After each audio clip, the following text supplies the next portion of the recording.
welcome back to the Jetstream. And bonus in your ears, you got 2 episodes today. We just finished our recording with CEO Tane Drinkwater, and now Matt and I are secluded away in a secret location. Very idyllic views, by the way. Having a chat about the games we've missed since we've been away. Matt, welcome back. Good evening, Furns and fellow listeners. It's been a couple of weeks in the making. We've missed quite a few cracking games as well, but it'll be good to do a quick little recap. Yeah, we're going to do it slightly differently this episode. Matt and I are actually meeting in person, like I alluded to. So we're actually going to briefly touch on all of the games and have a quick live sort of commentary over the highlights for each game. So there's 4 games that we've missed since we've been away. But yeah, we'll talk about the games in general and go through the quick 3-minute Paramount Plus highlights of each game and cover off the games as we watch them and talk about the goals and everything. And then hopefully we should be out of here in about 45 minutes or so, mate. Well, fingers crossed anyway. Yeah. Knowing us, it'll be an hour and a half. Well, absolutely. That always seems to be the way they work out. Just quickly, so you will have got this episode at the same time as the Tane episode. Matt, I thought that went really well. Just finished recording that a little while ago. And, yeah, very easy to talk to and able to answer all the questions. And, yeah, hopefully definitely something people will find value in. Yeah, absolutely. It's good to hear sort of, what's going on in the background from the business perspective and, like their sort of goals as a business and continuing to grow and the challenges, I guess, that she's had with the changes in budget and all of the rest of it. It was an enlightening conversation. Yeah, definitely. And it's obviously something I alluded to and we talked about off air as well about the slight difference in style with around how the people in the office are a lot more background now. The people that are front and centre in the media are the coaching and players side of things that you don't really hear from the back side of the business. So it's good to be able to have that opportunity to be able to chat with them about what's going on behind the scenes, because it's some of it might not be interesting to everybody, but it's definitely interesting to talk about the football business side of things, to know how healthy the business is and what the plan is for the long term and not just about the results on the pitch. Yeah, absolutely. I mean, you can see every week and you can judge the strength and the health of a club by the results, but if things aren't going well in the back office, then it doesn't bode well for future success or long-term success. That's where you start to see or hear of rumours of players not being played or players being unhappy with different setups, etc. So it was good to get the insight as far as what's been happening in the offices on a day-to-day basis and sort of get a bit of an inkling on what the plans are moving forward. Yeah, definitely. I will preempt slight sound differences because how we usually record. We're usually recording online as opposed to in person today, and stupid me missing a speaker cable for my mixer. So we recorded the Tane interview and we're doing this podcast episode with just a single microphone. So if there's a difference in sound quality, we do apologise, and I'll be giving myself an uppercut on the way home and when I get home. So yeah, Matt, 4 games since we've been away. One frustrating experience watching on Boxing Day from home. I was actually down in Sydney at my sister-in-law's watching this on a big TV with somebody who wasn't a Jets fan. And yeah, hoping for improvement in how the results have been going. We've been very successful. Like I said, 4 games since we've been off. Obviously, this game was the first game we'll talk about is obviously the MacArthur game, which was a narrow loss. But overall, you've got to be really happy with the way the club's performing before we get into each game individually. Up to this point, the Jets are sitting in 3rd. Everybody's calling them box office Jets. The style of play's improved. We've been talking about, is this style of play something that's going to bear fruit, or are we going to be stuck in a peaks and troughs sort of mode for the remainder of the season? At the moment, it's been going really well. Yeah, inconsistency with young players is something that we've spoken about a couple of times, and just the defensive frailties that we're obviously showing, not just in the league, but even in the Australia Cup. We were just lucky enough to sort of get away with them. We did go through that, early season slump of, 4 losses on the trot or thereabouts. And, since then, it has been really good performances since basically the start of December.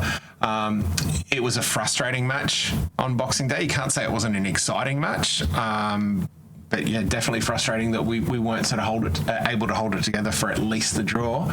And disappointing for the fans that actually turned up to the game.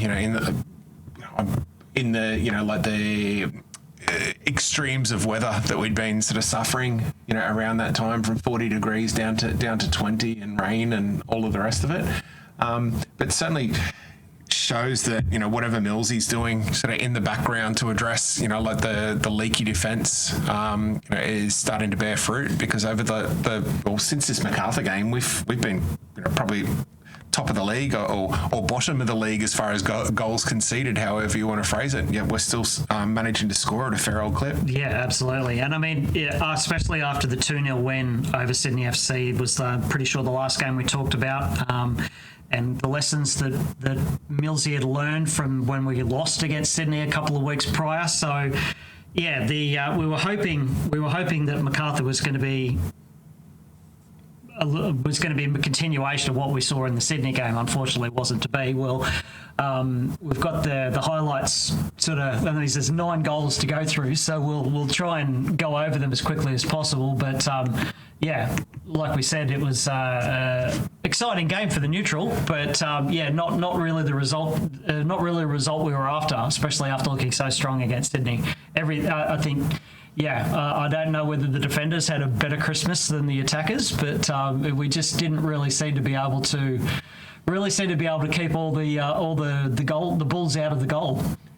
The bulls out of the goal, pun intended. Yeah. And to see us concede a goal in the first 15, which normally it's the shoes on the other foot, that we're the team that's sort of getting really quickly out of the blocks. It was disappointing. MacArthur had numbers forward. We didn't have the midfielders coming back in cover.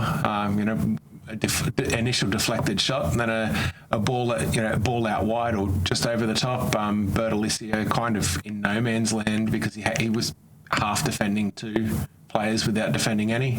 And in the end, it was a sort of fairly simple tap in for whoever it was that scored for MacArthur back then. And I'm pretty sure this is the game where we had a defender ruled out in the warm-up, and we had to bring in somebody who wasn't even in the matchday squad to replace. Was it Wilmarine that was out in this game? Yeah, it was, because it was Nkomo. Yeah, Richard Nkomo. He's playing in this one. Yeah, I think he played for the first half, and then I think he was subbed. I'll look at that as we watch the. What was the second goal? The second goal was the first of the Eli Adams free kicks. Yes. The last time that we had a specialist free kick taker, I think would have probably been Dimi Petrados. When we signed him from Brisbane, and he put in quite a few thunder bastards. As opposed to the Wanderers one, which we'll talk about later, which was a layoff from Dobson. This one was just straight Eli Adams, boom. Yeah, from a good 30 out as well, just to the right of the centre, and just keeper didn't stand a chance. He stood there and watched it. Certainly announced himself to the league as sort of someone to be wary of when he's standing over the dead ball. Yeah, and then basically it was a glut of goals over the next sort of 10 minutes. Just 500 replays available. I mean, I could just sit there, just watch that goal game back and forth all day. Second goal cross from the right hand side. It was just the late arrival, and Delianov not quite being able to get to the ball to get a good fist on it. Yeah, was able to get hands to the ball, but basically just went straight into a ball's place onto his foot. Basically, pretty much passed it straight onto his foot and then put the ball away. And this was probably Delhi's worst game that he's played sort of since right at the start of the season when he was having trouble, judging whether he should come out or not. I think, he's been one of our best, over the course of the season, and he's certainly improved on that effort over the last couple of weeks. Yep. So that was Bosniak.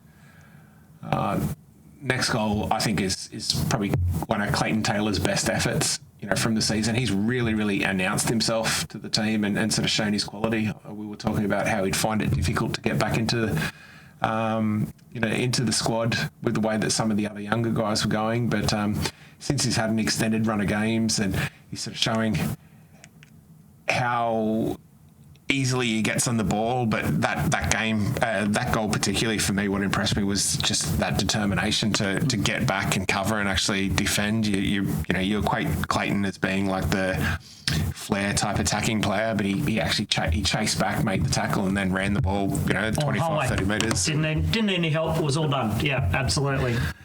That was at the 48th minute. Then in the 49th. Yeah, that was That's sort of a frustrating goal to concede. Bosniak again. Yeah, just cross along the 12, along the 6-yard box, and just evaded all the defenders. A little bit of lax marking. And their next one on the 67th was Harry Sawyer. Once again, just Elianov getting hands to it, but just not pushing it out of the danger zone straight onto Sawyer's feet, and he's put it away. And now we saw a viral moment with Harry Sawyer carrying one of our ball boys around on his back. I don't know whether that kid was necessarily regretting his life choices after that took place, but you don't want to see one of our ball boys celebrating with the opposition after they just scored against your team. I don't think he was celebrating. I don't think he was given much choice though. Well, yeah, I mean, the bloke is 6'11", so you're probably not going to argue if he grabs you and you're knee high to a grasshopper. Our third was a cracker though, or at least a cracking finish, across from Coda, and then Bertoncello on the volley. Yep.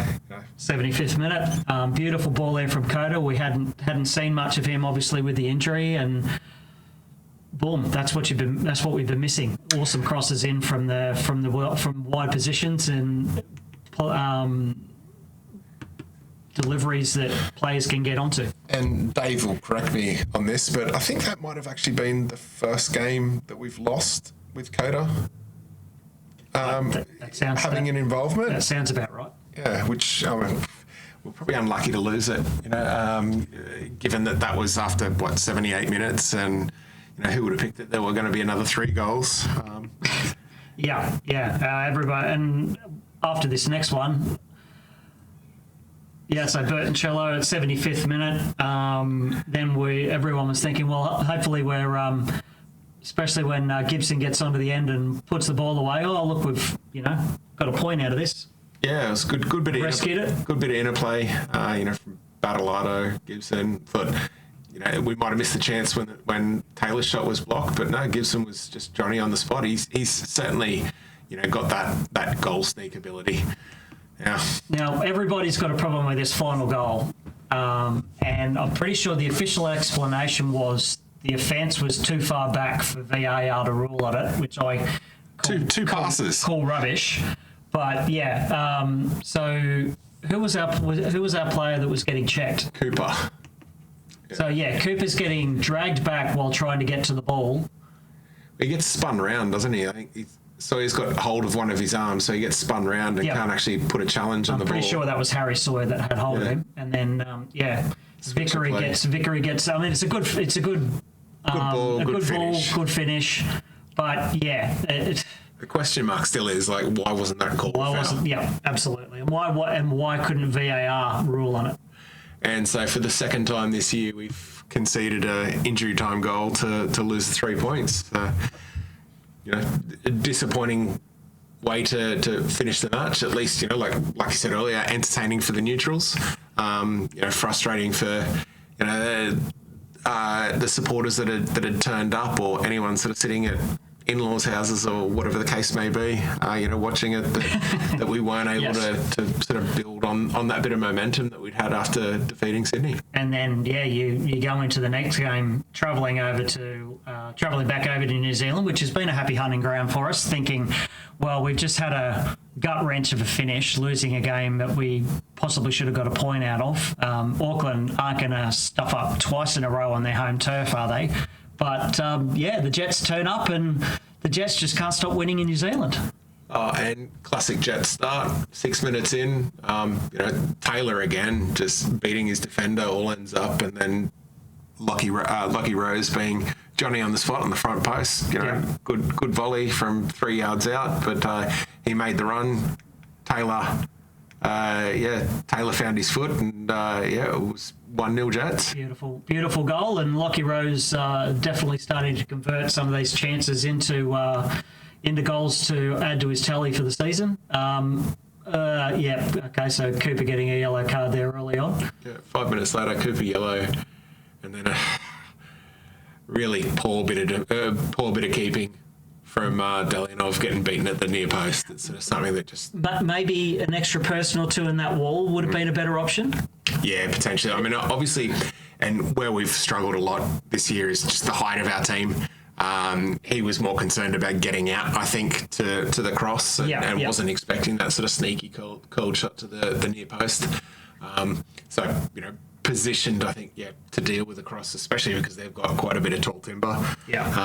But you're right. Maybe one or at least one extra person sort of in the wall just to disrupt. It would have closed that option off a little bit better. Like, it would have had to have been a really good set piece for him to curl it around a second player, especially if a player was on the left-hand side of Eli to shut that down. But we were more concentrated on the tall timber in the middle of the box rather than closing down that shot. Yeah. Righto. Next one.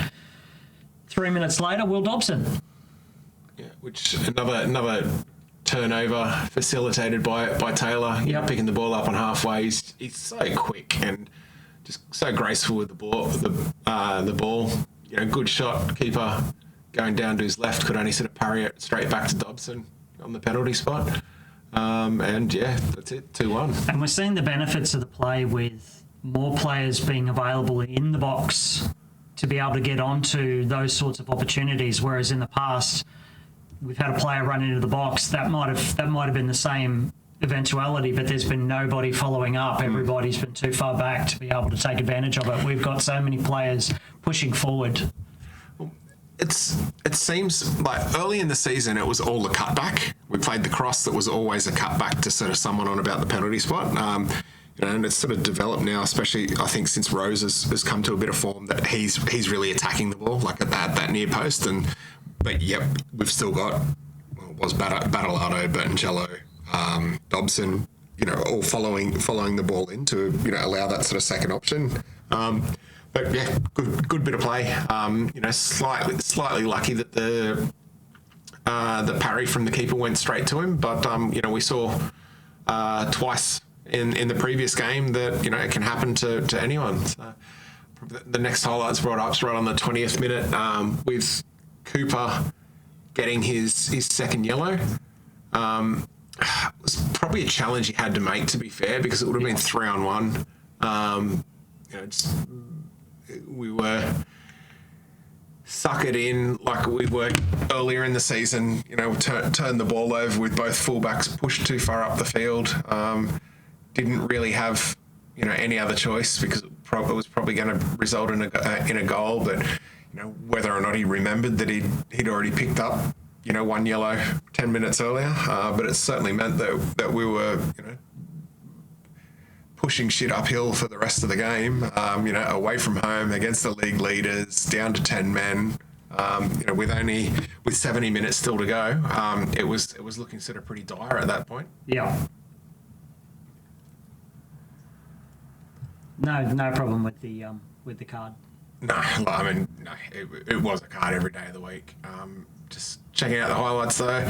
Next big highlight was actually a shot for us. Skied effort, Braden Crowley-esque, like from Burgess. Yep. He should have done better. Like he did sort of get it on the half volley, but should have at least hit the target and Forced to save. Yeah, it would have been a difficult one to save because the keeper was a little bit out of position there because the ball had been crossed and then pinged back into the middle. And we're talking.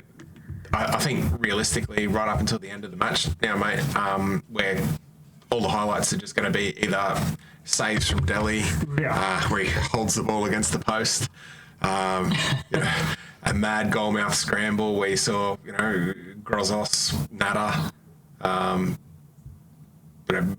5 or 6 Jets players all there, just fighting sort of tooth and nail to try and keep the ball out. Oh, they were definitely pushing. They were pushing and pushing and pushing. That was such a good. He did so well to hang on to that ball, Delianov, like against the post there. And then we got our karma. Then the breakaway. Finally, a bit of karma after in injury time. We were very much hemmed in, and Auckland paid the price of sending the keeper up for 2 successive. Was that Nunes that broke down the left? No, it was Nada. Ah, Yeah. who'd have thought that? Nada coming out. This is the one where there was a bit of controversy. I should have recognised the head. Well, this is the one where there was the controversy about whether or not he was offside because there was only one. And honestly, I thought it was offside when it first came up because it looked like Rose had gotten in front of Nada, but that was sort of shown that when they drew the line that he was behind him and it was a fair goal. I didn't care. I was going ape shit. Now, I saw those games. I didn't end up watching the Melbourne City game. I don't know if you did or not, but I watched it. 1 goal. Lockie Rose again. Yeah, it was very much an arm wrestle this game, and for big portions of the match from memory, like the City did dominate. They have been notoriously difficult to break down this year. Like Beach has had most clean sheets in the competition, and while they haven't probably hit the heights that they had in previous seasons, they've still definitely got the experience there. And we were unlucky just looking at this highlight not to go ahead in the 25th minute. Once again, it was that the Taylor-Rose sort of combination, but Beach made up the ground really well to make the save.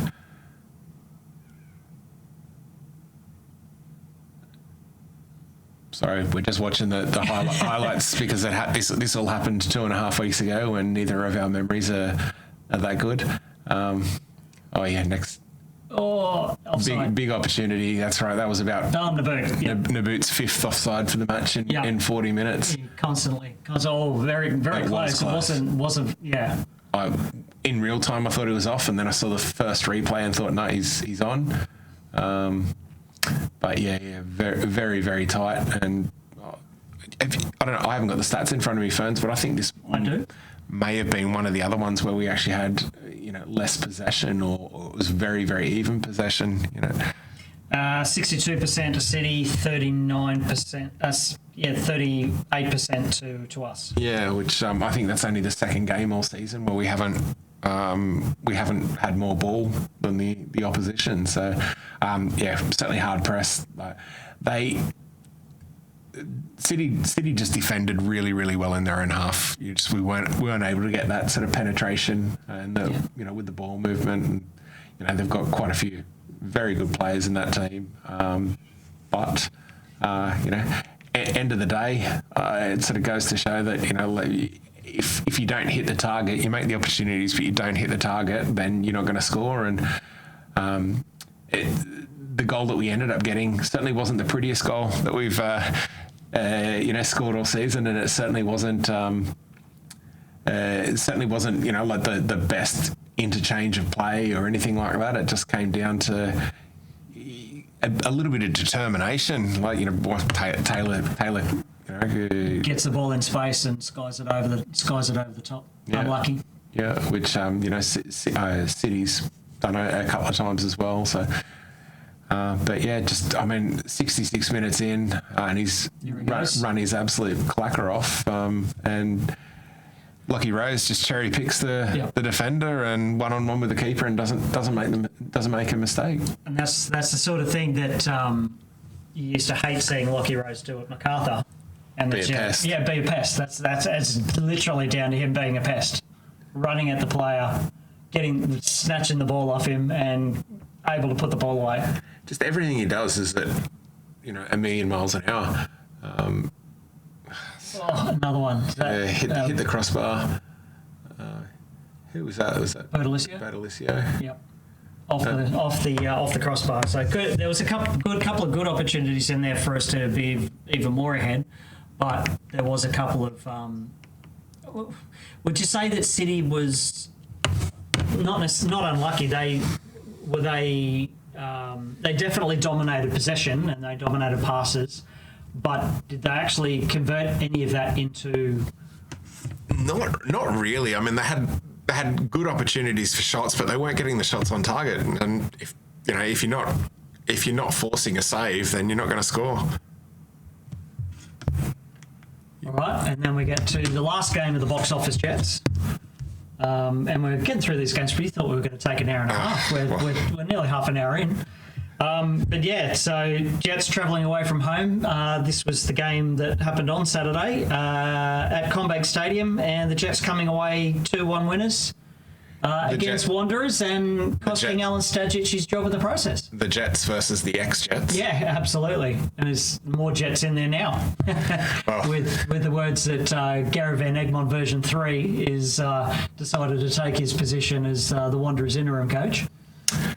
A bit of an arm wrestle for the first 15, but we've once again stayed true to form and managed to find the back of the net. And an unlikely goal scorer for the first goal, Joe Shaughnessy, who we hadn't really seen much of into this game, but that's experience that you want to see with the player getting up early, getting over the defender, and getting the ball into the net. Well, I thought the opportunity had been missed because he originally came up for like a corner or a wide free kick, which the ball was. Wanderers managed to half clear it, and instead of going charging back, to do his defensive duties, he was sort of just hanging round right up on the edge of the 18, just to wait and see. We managed the Wanderers turned the ball over, and Adams put a good cross in, and Shaughnessy he went up early and just didn't leave any room for the defender to get up and challenge for him. So using his experience and justifying why he's allowed to increase the average age in the team in the starting lineup by a year and a half. And the next goal to go 2-0 up was another Eli Adams Thunder Bastard to add to the plethora of Christmas and January goals. And the best thing about this goal, you can see the montages on the socials of every single different camera angle. Watching the one from Lawrence Thomas's view is pretty cool. But the best thing about this goal, when I watched it in disappointment on the RBB's faces. Yeah, but live, hearing Daniel McBreen giggle like a little schoolgirl in commentary. It was amazing. I don't think he meant to do that into the microphone, but it picked it up, and his reaction was probably on par with mine. It was like, holy crap, he's just done it again, and that was arguably an even better strike than last time. Probably the downside for that was apparently Adams injured his hamstring. So it came off at half time, but during that strike, which he's kicked the ball so hard, his tendons come off his bone. Unfortunate. Adding to the growing injury list, which is a little bit frustrating, but hopefully Zach Clough will be able to come straight in and fill that gap. Really, so many questions around Wanderers at the moment, with hardly any. Like, the crowd in this game was officially 52-43. And this is a club that's sitting in a new stadium. Admittedly, they pissed off half their fan base with shit managers, shit results, playing in a shit stadium for 3 seasons while their new one was getting built.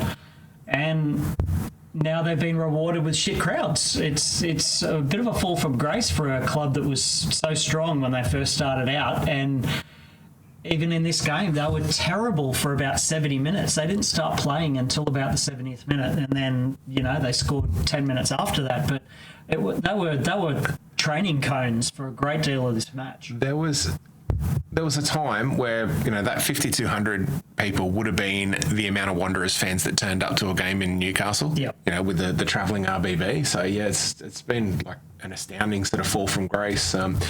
Goes to show that it's just not just Newcastle fans that are fickle, I guess. I don't think it'll take much to bring them back, though. If Wanderers get on a bit of a run, then you'd expect big crowds, come finals time. Yeah, but the problem in that club is not the coaches. The problem is the support the coaches get, and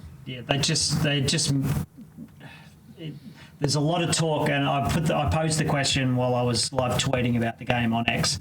Was what's gone wrong at Wanderers, and a couple of Wanderers fans responded to it and basically just said, it doesn't matter who the coach is, while the people making the decisions are the people making the decisions, nothing's going to change because the coach can't make do with what crap he's being given. Yeah. And now GVE's in the hot seat. Yeah, and I guess maybe the reason why they signed him was because GV is used to working on the smell of a oily rag and a box of mangoes, so it's not going to be a different environment. But No. We were so dominant for the majority of this match. Like the first 10 minutes or so, Wanderers were certainly in it. And then it was right up until the point where they brought on that young kid. The triple change was when they immediately turned their fortunes around. They took a couple of the senior players off. I think Barbarousis went off. I'm just going to go into and quick mention to the save that Delianov made against Barbarousis, sort of getting down when it looked all odds on that Barbarousis was going to put that in at the far post, but he got down and sort of parried the curling effort and pushed it wide. But yeah, the little 19-year-old striker they brought on was super impressive for his 20-minute cameo. Lowell, I think his name was. But I'm just trying to find the subs list to see who they took off and who they brought on. Yeah, so even at rewatching the highlights for those at home, but yeah, even at 70, 75 minutes, we still had a couple of good opportunities and forced a couple of good saves from the Wanderers. But his first involvement, or one of his first involvements, was just a nice little cushioned side foot shot straight into the goal. There were danger signs, though, when we hadn't managed to sort of score with one of the other plethora of opportunities that we'd created before that. And as much as, we'd been the dominant team and deserved the win, when, they say 2-0's the most dangerous score. Yeah. So yeah, the three players that Stadge took off on the 77th minute were Gershbach, Barbarousis and Borello. Yeah, so to bring on three youngsters. So that's rolling the dice. So they brought on Barry, Lowell, and Rose. Well, I mean, they had to change something. Definition of insanity, just doing the same thing over and over again, expecting a different result, and they'd done it for 70, 75 minutes with nothing sort of coming off. So. And with their experienced players on the park, they took their experienced players off, and they're arguably they're three marquee type names to bring on three youngsters, and that's what turned the game around for them. They were unlucky. I wouldn't say they were unlucky not to get a point out of it, but they were. They definitely turned their luck around. 2-1 was probably about what that game deserved. Yeah, they came home with a wet sail. We were able to keep them out in the final minutes, but but just overall, Stadge couldn't get the performance out of the players that he had. And he's paid the price with his job, as we've heard in the last 48 hours. Yeah, and I think when it is a club like Wanderers who have had so much success over the years, it's not unexpected that if you're sort of sitting down near the bottom of the ladder, halfway through the season, you've got to expect, I guess, that your job's in jeopardy. And talking of ladders, that puts the Jets up to third with 4 wins in the last 5 games. Auckland still sitting on top of the ladder, but their margin has definitely narrowed. They're on 24 points. Sydney in second on 22. Jets on 21, equal with Brisbane Roar, but we have the better goal difference. So Brisbane are sitting in fourth. 20 points for Melbourne City in fifth and MacArthur in sixth. 19 points for Adelaide, Wellington 18, Victory 17, Perth Glory 16, and haven't they turned their fortunes around since Griffo's taken, Grifflet has taken over. Mariners and Western Sydney both sitting down the bottom of the pile. Yeah, and correct me if I'm wrong, but I know Sydney have got a game in hand on us. Yes. But I think that have Brisbane, Adelaide, and MacArthur all played one extra? Yes. Yeah, we're Auckland and the Jets have a game in hand over Brisbane, City, and MacArthur. Yeah. So I mean, depending on what happens next week, Sydney could go top, but and. Adelaide, I'm sure there's a catch-up game between Adelaide and Sydney that hasn't been played yet. Yes, yeah. Yeah, so that'll be an interesting one. Hope for a draw. Yeah, that was the Leichhardt game that had to get called off. Yeah. Yep. So I hope for a draw there, just to keep us sort of within sort of striking distance, and still only one game off the lead. Yeah, five points separating first and seventh. It's crazy that after 13 games that the 14 games that the table is still so close. And between 7th and 12th, it's 7 points. So everywhere is close. And we've seen turnarounds in form. See teams rocket up the table. We were down in 11th at one point, or were we bottom? I think we might have actually been bottom for a week after the 6th of December loss. But yeah, strong successive wins together. We're on a club record away from home win streak. It'll be good to see how far you can push that.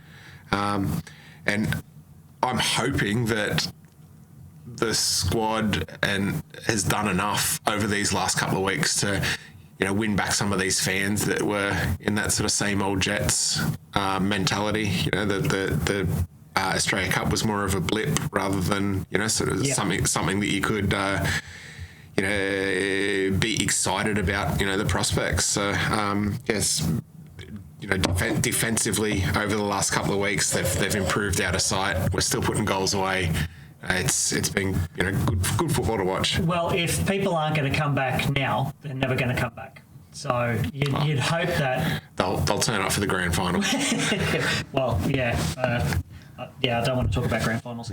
Right, so this Friday night sees the Jets at home taking on Wellington Phoenix.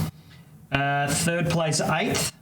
We have won 5 games out of the last 6, and the Phoenix have won 3 games out of the last 6. They've had 3 wins, 2 losses, and a draw, whereas we've had 5 wins and 1 loss. So, look, it's definitely we've definitely got the momentum, but especially when there's a player in that we're rumoured to be trying to entice up to the 100, it's definitely going to be interesting to see the said player, how he performs in the middle of the park, as to whether that's going to be something that the Jets public will get behind or not. If he's serious about coming, he'll pick up a inverted commas soft tissue issue the day before and not make the trip. It'll also be interesting to see how bad Adams's hamstring was. I think it was reported that it was more precautionary and they weren't sort of worried about a tear. But I really hope, on the back of his last couple of performances, that he does, he is fit and he's able to start. Right, so I'm just going to go back and look at these are all Newcastle Jets games, so no worries.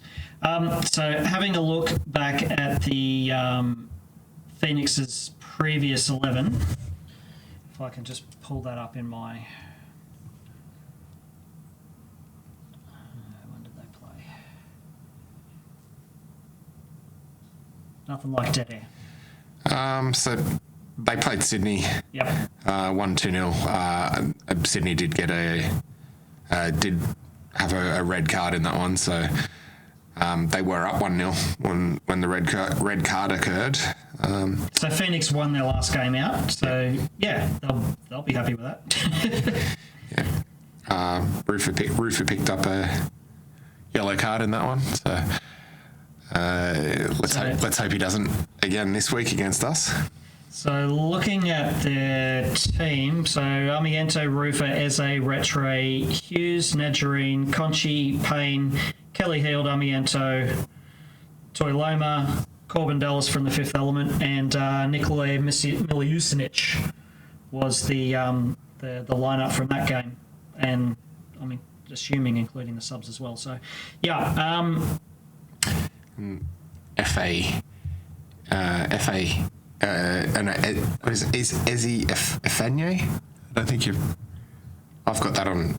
Oh, I'm just looking at it on the A-League website. They've got it down wrong. Then that's on the A-League website. Yep, yeah, that sounds about right. Efenye. He's been, a pretty good signing. He sort of reminds me of who was the other Fijian that they had a few years ago? Quite quick. Yeah. I know who you mean. Eiffel.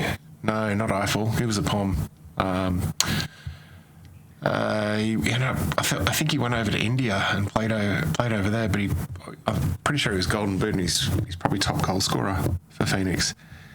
Name just escapes me at the moment. Roy Krishna. Yeah, that's it. They're very similar players. Google is our friend. Very similar players, though. They're both pretty quick. They're both, very good at finishing the ball, and they can, conjure opportunities out of nothing. So it's it's someone that Jets will certainly have to, stay switched on. When Phoenix got the ball for the full 90, he scored against us, I think, as well. Scored against everybody when we played them in Wellington. So they'll be well aware of the danger that he poses. The other sort of talking point I think that I'll quickly raise, mate, is Shaughnessy did nothing wrong last match, but Cooper's now available for selection as well. So nice little selection headache, I guess, to for Millsy to have with that little bit of extra depth at the back. Yeah, definitely. What do you do? I mean, Shaughnessy's an experienced head, but Cooper's done really well since he's played. Does he have to force his way back in, or does Shaughnessy go back to the bench? Yeah, tough call to make. It may well, be decided by how sort of Shaughnessy pulls up after playing a full 90, because I think that might be his first, full 90 that he's played sort of since he's come across. Well, he scored as well, so he can't really do much more. Yeah. I don't think that either of them are going to replace Natter, who's, since Sushnia went AWOL, Natter's started every match, and he's had a couple of Natter moments, turning the ball over, etc. But, all in all, he's been pretty solid. He's sort of certainly shown a fair bit of intensity and desperation at different times of the game. Different times of the game that have got us out of binds, whether it's throwing himself at the ball on the goal line, or having the energy to make that breakaway to put the ball through for Lockie Rose against Auckland. Like he's played really well as well. So yeah, interesting. Like Cooper had been probably our most consistent, but he's now potentially going to pay the price of that first rash yellow card that he got the other week. So looking at the starting lineup from the Wanderers game, Delinoff, Bertoluccio, Shaughnessy, Natter, Wilmering, Burgess, Dobson, Bayliss, Taylor, Rose and Eli. And don't forget, Grozos was a surprise being dropped to the bench in that game as well. What do you think the starting lineup's going to be likely to be in this game? Because if Eli's definitely not going to be there, because it might have been precautionary, but if that hamstring is in any way troublesome, they're going to leave him out. And like you said, Cooper's available. Surely I'd say Zach Clough would be available for selection this week. What way do you go? Does Cooper come back in? Does Grozos come back in? Does Zach start straight away? I think that Cooper will come back in. I think Grossos will come back into the holding spot, and we've got no idea about the fitness of Clough. He came from Malaysia or something, so I couldn't tell you the last time he actually played a full 90, and how he sort of reacclimatised. I'll Google it while you fill. So yeah, my non-professional opinion would be probably the change at the back with Cooper to come back in just to reduce the load on Shaughnessy, because I'm pretty sure that was his first full 90, and we certainly don't need another injury like a fatigue injury at the back, and he did get through quite a bit of work, and Grossos coming back in.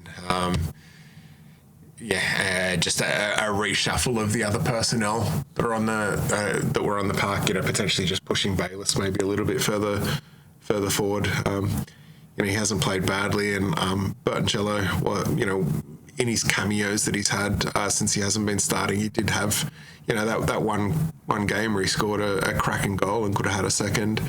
But just he still seems to be, it's probably just inexperience, but still seems to just fade out of matches from time to time, and just unless we've got the momentum, he just seems to sort of drift in and out and just unable to find space and retain the ball and sort of create those opportunities. So that would be where I'm sort of sitting at the moment. The other option is, for Adams, if Clough is still not available and they do want to stay on the attack, which you kind of hope that they will. Given it's 3rd versus 8th and we're at home and we've sort of beaten Wellington fairly recently as well, they might look at another, more attacking option, and that option could be that, they maybe even just bring on Ben Gibson to start with, with Lockie Rose, and we finally get to see what I've been what we've been hoping. Yeah, hoping for all year, to have that 2-pronged attack. Let's 5-0. So the last game he apparently played was he was playing for Selangor in Malaysia. I think the last match he played was actually the 27th of November against Bangkok in a Asian Champions League Group 2 match. Yeah, right. That's the last match that I've got on FOTMOB. He only ended up playing 7 games, all up in. Was he there as an injury replacement or a guest player? Or? Well, he played his last game for Adelaide United in the 9th of May. He went across and was playing. Basically, it looks like he's been playing the ASEAN Club Championship and AFC Champions League 2. So he played 7 of those games for them. Maybe he was brought in as a guest player for the Asian Cup. But it looks like he's played in all of those games. Most of them were wins, so that's good. Wins or draws. Right-footed attacking midfield or winger, right winger. So. I didn't even think about it as well, but we've still got Coda that's been having to bide his time, since injury. So I mean that's almost a lot. Well, not like for like as far as individual qualities, but as far as position, he's probably got the miles in his legs that he could potentially start as well. So So you're thinking maybe it's bring Coda on, move Clayton over to the other side, and then have Zach on the bench, because if the last game he played was in November, he's going to need some training. Yeah, and it'd be tough to come sort of straight into middle of the season in Australia, where I think the tempo of the football, at least what we're playing, is being quite intense, and you wouldn't want to bring him on and then have to look at subbing him 25, 30 minutes in. It'd be final 10 minutes of the game, I'd say. Yeah, final 10, 15. How are you feeling about the game? I would be confident, but I know if I say that I'm confident that we lose. Yeah. So I think the last time in our tipping comp that I didn't pick a Jets loss was the MacArthur match. Apart from that, for probably the last sort of 6 or 8 weeks, I've put down that the Jets will lose. So my official tip is, that this will be a Wellington win. I'm also going to be tipping. I don't know. I actually have been trying to tip the Jets a bit more often, and that's for the most part hasn't been. I don't know. Is the current run of results been due to us not recording, or is the current run of results due to us not tipping the club? Well, one thing that I think that I plummeted down the leadership board. Wow, I got one right last week. So did I think. I thought I was going to get a duck too. One thing I think we can both agree on is that the football gods punish us both. So if we both agree on the same team winning, you can almost bet that they'll lose. It's Yeah, the Jets was the only tip that saved me last week. Otherwise, it would have been duck eggs. Look, I'm gonna go for it. Jets are gonna win. Oh, well, I'm going to have to say, Wellington, just to preserve the streak. Righto. So we'll quickly give our tips for the round this weekend, and then finish things up. So Saturday first up sees Auckland hosting Central Coast. I'm obviously going to be going Auckland in that one. Yeah, I don't think that this could upset them, but I'm also going to have to go Auckland. Second game on Saturday is Brisbane hosting Adelaide. I'm going to go Brisbane in that. Adelaide haven't really. They're both pretty much. Yeah, they're only separated by 2 points. I'm going to go draw. The last game on Saturday is MacArthur hosting City. I'm actually going to go MacArthur in this. City's sort of goal scoring, not concerns, nothing like Western Sydney, but they've maybe hit a little bit of a mid-season slump. So I'll go MacArthur. Who's announced that they're bringing in one of the soccer? Who's bringing D'Agostino? That was Brisbane. Brisbane, yeah. Yeah, I actually going to pick Brisbane in that game. I will pick City in that game, just to buck the trend. It's probably going to be wrong. Okay, Sunday sees the Wanderers hosting Perth. It's a tough one. Given that Perth have had a couple of good results this year, I'm actually going to go Wanderers. I think the new coach, bounce is very real. The GVE effect. I think that they'll, potentially get up this week and then, lose 3 straight after that. It'll be interesting to see how long the interim period is, whether it's just until the end of the season or just until they find someone better. I'm actually going to tip Perth in this one. And the final game on Monday is Victory hosting Sydney. I'm going to go Victory, more because I hope Sydney loses so that they don't increase the gap at the top of the table. It does mean that it's going to bring Victory. They'll be snipping at our heels on the ladder, but you've still got to do everything that you can to hope that we might be able to finish the season at the pointy end. I think it might actually be Victory because they won their last game, the derby against City. And Sydney lost against Wellington. Yeah, and Sydney just haven't looked the same team since Lolly got injured. He gives them so much from an attacking perspective. So when's he due back? Couldn't tell you. Who knows? Yeah, not our prerogative. All right, well, that's probably pretty much the week before he plays us. Yeah, absolutely. There is a game there before the end of the season for us versus Sydney. That's pretty much it. Yeah, you're pretty close to bang on the money. We almost went an hour, but not quite. But mate, thanks for joining me and making available your salubrious surrounds in your office down here on the waterfront. Oh, it's now you get to see how the other side live. Yeah, absolutely. All right, thank you everybody for listening, subscribing, tuning in, etc. Get along to Newcastle Football Net for all the subscription links and for all the links to the various social media accounts and everything that we currently post on. Get along to the game on Friday night. The club is really hoping to try and get a big bump in crowds, especially with how the team's going. at the moment, so there's no better time to get along and support the Jets. Until next time, Vemos El Jerkos. Come on, the Jets.